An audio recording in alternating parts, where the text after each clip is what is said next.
শুরুতেই যে খবরের দিকে নজর রাখবো, দিল্লির বাত্রা হাসপাতালে ভয়ঙ্কর বিপর্যয়। অক্সিজেনের অভাবে মৃত ৮ করোনা আক্রান্ত। মৃতদের মধ্যে রয়েছেন একজন চিকিৎসকও। দিল্লির বাত্রা হাসপাতালে ভয়ঙ্কর বিপর্যয়, অক্সিজেনের অভাবে মৃত ৮ করোনা আক্রান্ত। মৃতদের মধ্যে রয়েছেন একজন চিকিৎসকও। অনিন্দ বন্দ্যোপাধ্যায় আমাদের সঙ্গে টেলিফোনে রয়েছেন, আমাদের প্রতিনিধি। অনিন্দ, কি আপডেট রয়েছে এই বিষয়ে? এখন অত্যন্ত দুঃখজনক ঘটনা। ৮ জন মারা গেছেন।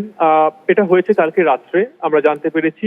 অফিসিয়ালি জানানো হয়েছে ৮ জন মারা গেছে, তার মধ্যে একজন চিকিৎসক বাত্রা হসপিটালেরই। এবং বলা হয়েছে ৮ জনের যে মারা গেছেন তার মধ্যে ৬ জন হাই প্রেশার অক্সিজেনে ছিলেন, মানে তাদেরকে অক্সিজেনের যে সরবরাহ সেটা কিন্তু হাই প্রেশারে ছিল। তাদের বন্ধ হওয়ার কোনো সুযোগই নেই, বরং কম করারও সুযোগ নেই। সেখানে তাদের বন্ধ করে দিতে হয়েছিল।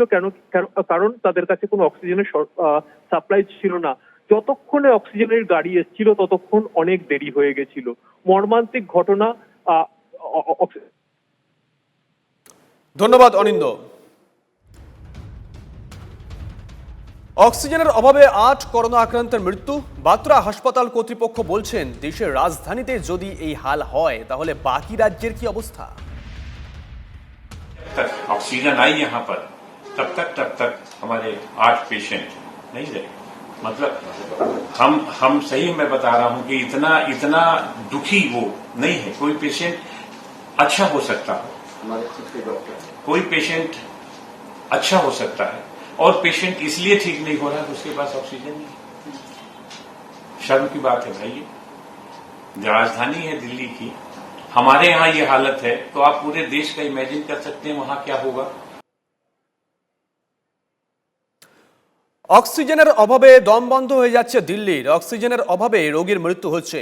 রাজনৈতিক তরজা অবশ্য তারপরও চলছে। দিল্লির মুখ্যমন্ত্রী অরবিন্দ কেজরিওয়াল বলছেন, দিল্লির প্রয়োজন ৯৭৬ টন অক্সিজেন, কিন্তু কেন্দ্র দিচ্ছে ৩১২ টন।